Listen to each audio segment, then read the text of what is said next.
आकाशवाणी है। अब आप रत्ना पांडे से समाचार सुनिए। एनडीए सरकार के तीसरे कार्यकाल का पहला बजट कल पेश किया जाएगा। वित्त मंत्री निर्मला सीतारामन लोकसभा में बजट पेश करेंगी। संसद का बजट सत्र आज से शुरू हुआ। वित्त मंत्री निर्मला सीतारामन ने सत्र के पहले दिन लोकसभा और राज्यसभा में आर्थिक सर्वेक्षण 2023-24 पेश किया। इसके अनुसार वैश्विक स्तर पर राजकोषीय घाटा और ऋण का बोझ बढ़ता जा रहा है। वहीं भारत में राजकोषीय स्थिरता की प्रक्रिया बनी हुई है। केंद्र सरकार वित्त वर्ष 2023 के राजकोषीय घाटे को 6.4% से घटाकर 2024 में सकल घरेलू उत्पाद के 5.6% तक ले आई है। वित्त वर्ष 2024-25 के लिए सकल घरेलू उत्पाद की वृद्धि दर 6.5 से 7% के बीच रहने का अनुमान व्यक्त किया गया है। वित्त वर्ष 2023-24 में अनिश्चित वैश्विक आर्थिक स्थिति के बावजूद घरेलू वित्तीय गतिविधियों में वृद्धि ने आर्थिक विकास में मदद की है। भारतीय अर्थव्यवस्था के विकास में सेवा क्षेत्र का उल्लेखनीय योगदान जारी है और वर्ष 2024 में सेवा क्षेत्र का योगदान 55% रहा। सेवा क्षेत्र में 7.6% की वृद्धि दर्ज की गई। सरकार के मुख्य आर्थिक सलाहकार डॉक्टर वी अनंत नागेश्वरन ने बताया कि अर्थव्यवस्था में वृद्धि की रफ्तार बनी हुई है। उन्होंने बताया कि कृषि क्षेत्र में पिछले 5 वर्षों में औसतन 4.18% की वृद्धि दर्ज की गई है। डॉक्टर नागेश्वरन ने बताया कि भारतीय अर्थव्यवस्था को 2030 तक कृषि से इतर क्षेत्रों में हर वर्ष लगभग 78 लाख से अधिक रोजगार सृजित होंगे।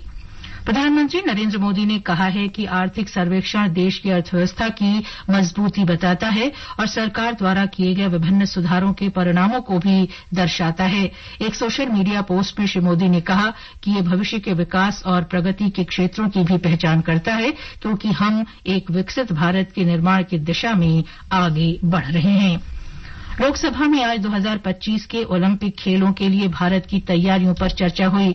भाजपा के डॉक्टर संजय जायसवाल ने कहा कि नरेंद्र मोदी सरकार ने देश में खेलों को बढ़ावा देने के लिए कई कदम उठाए हैं। उन्होंने कहा कि पेरिस ओलंपिक खेलों के लिए 16 अलग अलग प्रतिस्पर्धाओं में भेजे जाने वाले एथलीटों पर कुल 470 करोड़ रुपए खर्च किए गए हैं। संसदीय कार्यमंत्री किरेन रिजिजू ने कहा कि खिलाड़ियों और खेलों के लिए सरकार ने जो कदम उठाए हैं वो पिछले 75 साल में किसी सरकार ने नहीं उठाए।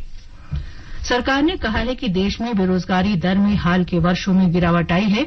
लोकसभा में एक लिखित उत्तर में श्रम और रोजगार राज्य मंत्री शोभा करंदलाजे ने कहा कि नवीनतम उपलब्ध वार्षिक आवधिक श्रम बल सर्वेक्षण रिपोर्ट के अनुसार 2020-21 में 15 वर्ष और उससे अधिक आयु के व्यक्तियों के लिए अनुमानित बेरोजगारी दर 4.2% थी। 2022-23 में ये दर 3.2% रही। सरकार ने कहा है कि केंद्र सरकार के कर्मचारियों की पुरानी पेंशन योजना की बहाली का कोई प्रस्ताव विचाराधीन नहीं है। लोकसभा में वित्त राज्य मंत्री पंकज चौधरी ने ये जानकारी दी। उन्होंने बताया कि प्रधानमंत्री श्रम योगी मानधन पेंशन योजना 60 वर्ष के बाद 3,000 रुपए की मासिक पेंशन के साथ वृद्धावस्था सुरक्षा प्रदान करने के लिए 2019 में शुरू की गई थी। केंद्र सरकार ने कहा है कि किसी भी प्रदेश को विशेष राज्य का दर्जा कुछ मापदंडों के आधार पर दिया जाता है, लेकिन बिहार इन मापदंडों के अनुसार विशेष राज्य का दर्जा पाने की श्रेणी में नहीं आता है। लोकसभा में एक लिखित उत्तर में वित्त राज्य मंत्री पंकज चौधरी ने ये जानकारी दी। सर्वोच्च न्यायालय ने उत्तर प्रदेश और उत्तराखंड में दुकान मालिकों को कांवड़ यात्रा मार्ग पर नाम प्रदर्शित करने के राज्य सरकार के आदेश पर रोक लगा दी है। न्यायालय ने राज्य सरकार से शुक्रवार तक जवाब दाखिल करने को कहा है। न्यायालय ने कहा है कि भोजनालयों को परोसे जाने वाले भोजन के प्रकार को प्रदर्शित करना चाहिए। महिला एशिया कप 2020 क्रिकेट में दाम्बुला में ग्रुप बी के मैच में मेजबान श्रीलंका ने मलेशिया को 144 रनों से हरा दिया। ग्रुप बी के ही एक अन्य मैच में बांग्लादेश ने थाईलैंड को इसी मैदान पर 7 विकेट से हराया। बांग्लादेश ने 97 रन के लक्ष्य को 17 ओवर और 3 गेंद में 3 विकेट पर 100 रन बनाकर हासिल कर लिया। पहले बल्लेबाजी करते हुए थाईलैंड की टीम ने निर्धारित 20 ओवर में 9 विकेट पर 96 रन बनाए थे। इसके साथ ही ये समाचार बुलेटिन समाप्त हुआ।